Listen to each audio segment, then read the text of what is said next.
start with law enforcement and how Democrats across the country are calling to defund and disband police departments in cities and communities all across the United States. Now, Joe Biden has actually jumped into the conversation, and he gives like one mealy-mouthed sentence where he says kind of like, well, I don't really know what this, you know. Yeah. That's pretty much it. Yeah. Meanwhile, the entire Democrat Party, essentially, is on board with the defund the police movement. You got the mayor of Los Angeles, the mayor of New York, the Minneapolis City Council, the mayor of San Francisco, AOC, Ilhan Omar, Benny Thompson, a lot of your friends in Congress on the other side of the aisle. So both of you, I know, have been actively following the situation. In your mind, what would the impact be?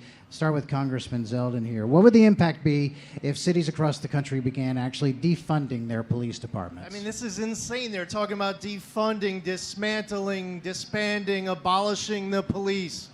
If you have an intruder at your house, you're calling 911 late at night, you don't want their response to be that they'll send a social worker the next day. You want law enforcement to show up, and you want to see, or if you want families all across America, you want to protect their safety and their security. We should be supporting law enforcement more, not less. We have almost 100% of our law enforcement all across this entire country, and they're here today. They are all about selflessly, patriotically, with duty, taking their oath seriously, willing to risk it all in defense of their communities. We should be celebrating our cops, not tearing them down. Exactly right. And Congressman Jordan, what are your thoughts on that? I know you see the same thing. I was just going to say amen. that was no. He's exactly. We had Dan Bongino, the last witness that we invited both to the Judiciary Committee and to the Oversight Committee in Congress. And Dan laid out as only someone who's worn the uniform, risked their lives to protect their community, someone who's also protected presidents of the United States. He laid out that this is not only dangerous for the officers when you're talking about reducing the size of police forces, it's dangerous for those communities, and there's going to be an impact on people. But it shouldn't surprise us. Remember, this Congress started off with the Democrats saying we should abolish ICE. It then moved to we should abolish the entire Department of Homeland Security, and now they're talking about defunding and abolishing police departments. This is how radical the left is, and why it is so darn important that President Trump win re-election. Absolutely it is. And another reason why is the nation of China. China poses a serious threat to America's future, and Joe Biden, of course, has a history of cozying up to them. In fact, he criticized President Trump for taking a stand against communist China, and that really should come as no surprise, considering that Joe Biden has no problem, I should say, using foreign nations to benefit himself or his family politically or financially. So, you know, just ask his son Hunter, who made an awful lot of money from China when his dad was vice president. What would a Joe Biden presidency, and again, I'm sorry, perish the thought, but what would a Joe Biden presidency mean for America's standing in the world stage and for our national security, Congressman Zeldin? First off, mentally, one of the questions I haven't got an answer yet, and I would like one of his handlers to answer, is that if Joe Biden was elected president of the United States, then who would be the president? Because it's not right. going to be Joe Biden. That's right. Right? I mean, he's checked out. And so as far as our foreign policy goes, it's going to be one of weakness, not strength. Now, the Biden family scheme, and we saw it play out in Ukraine, where Hunter Biden was getting paid from a corrupt Ukrainian oligarch running a corrupt Ukrainian gas company, and they're making a fortune monthly. And in China, Hunter gets on Air Force Two, comes back from a trip to China with a $1.5 billion investment on this trip. It is a dirty family scheme. It's one where you have a person who would be president who mentally isn't all there. And then two, you have the misplaced priorities of thinking that your position as president or once as vice president should be one to benefit your family financially, like we saw them take advantage of that trip to China. Mm-hmm.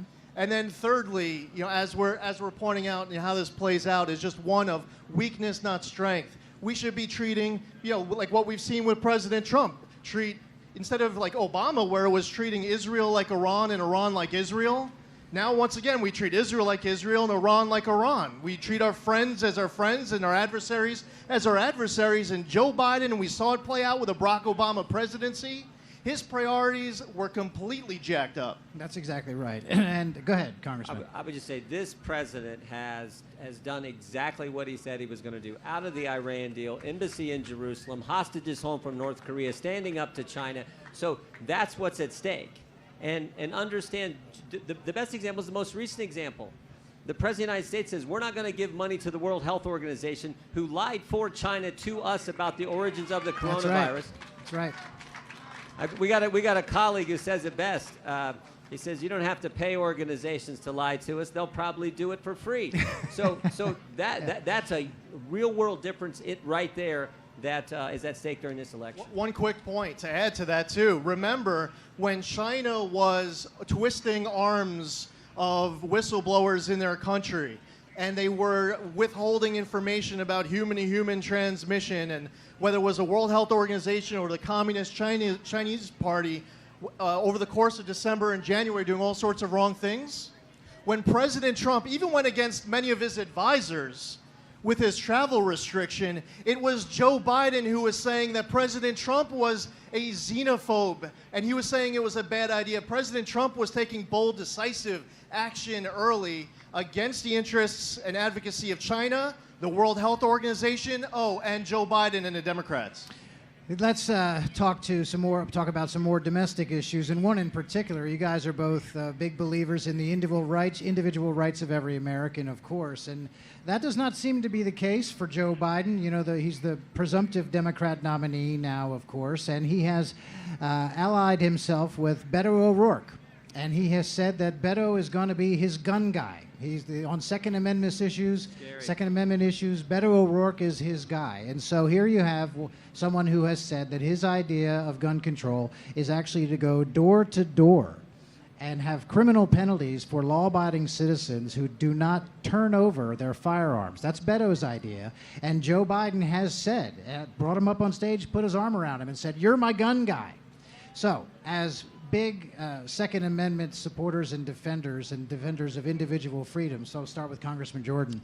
When you hear something like that, what's your first reaction? No, it's frightening. But think about recently what we've seen from the left. During the coronavirus shutdown time frame, you had all kinds of Democrat leaders said you can't run your business, you can't go to church, and you can't buy a gun. And then when the rioting and the looting took place the last couple of weeks, you had all kinds of Democrat leaders say, we're not going to protect your business, we're not going to protect your church, and we still don't want you to have a gun. This is scary. And then the idea that Beto O'Rourke is going to be his Second Amendment go-to guy is just frightening. This is a country that understands fundamental liberty, fundamental freedom. It's what we're all about. I loved what the Attorney General said. Attorney General put out a memo 2 months ago, and he said, the Constitution is not suspended in a crisis. And amen to that. So that is the mindset we need. That's what President Trump understands, and it's one of those fundamental differences between where the Democrats and the radical left, the radical left of this cancel culture, defund the police, radical left, where they want to take us, and where Donald Trump wants to continue to lead us. So yeah, Congressman Zeldin, I guess things like First Amendment, Second Amendment, the entire Constitution and the Bill of Rights included. These are rights that we're born with, that God has endowed Americans with at birth. It's not something that government grants, right? And I think that's probably a fundamental difference between the way President Trump sees the Constitution and how Democrats and Joe Biden see it. 100%. And if you are going to abolish police, who's going to go confiscate all the guns? The social workers that you're going to be left Who's with? Beto going to send door to door? And I'll tell you what. what. That's a great point. Thank you. These rights as well are not given to us. And we didn't just, as Americans, we had the fortune of being born in the greatest country ever in the history of this world. That's a great hat. But through the generations, we have had men and women paying the ultimate sacrifice in defense of those freedoms and liberties. My background is the military. I served as a paratrooper with the 82nd Airborne in Iraq. I still serve in the Army Reserve today. Whether it's World War II in our greatest generation, Korea, Vietnam, Iraq, Afghanistan, post 9/11, these men and women who are willing to lay it all on the line. Just like we're talking about the Tulsa law enforcement willing to lay it all on the line to protect all of us?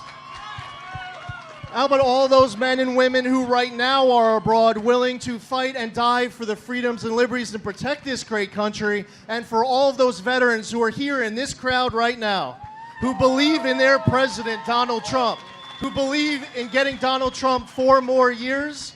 They know for our military to be strong and for our veterans to be taken care of and for our First Amendment and our Second Amendment for that Constitution and that Bill of Rights to be protected, we need to provide that support for our military. And that's another reason why we need to re-elect Donald Trump. There are so many. Yes, thank you. And final thoughts now. Final thoughts as the nation is beginning to emerge from the coronavirus and the great American comeback is underway. We take a look at Joe Biden's history.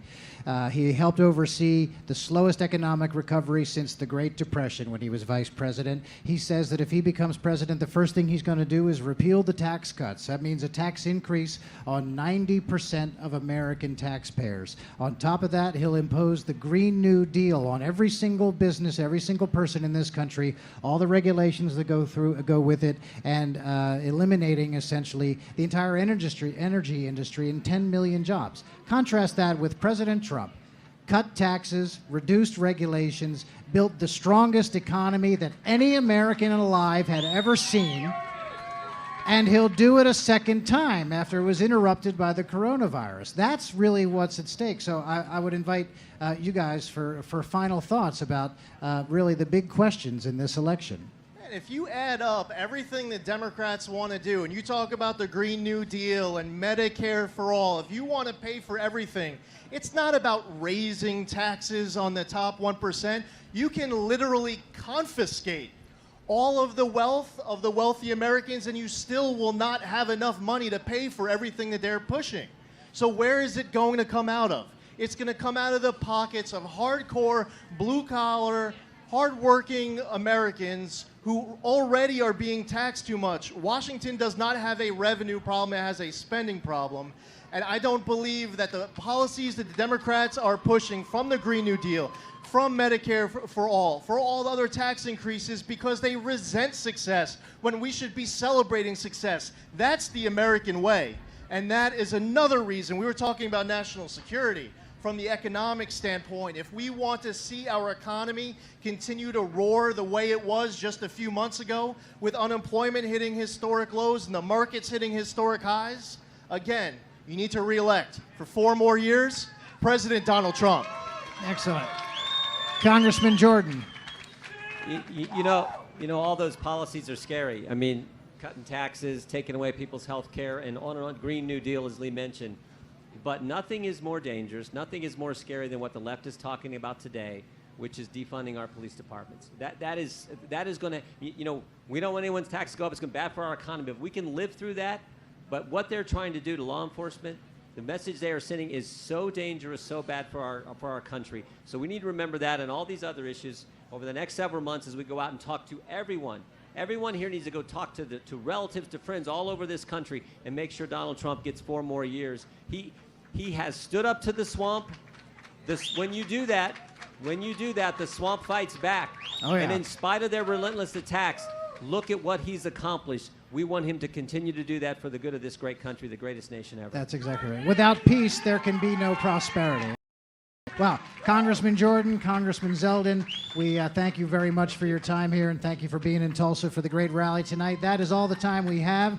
We appreciate all of our guests who took the time to join the show today. Please don't forget to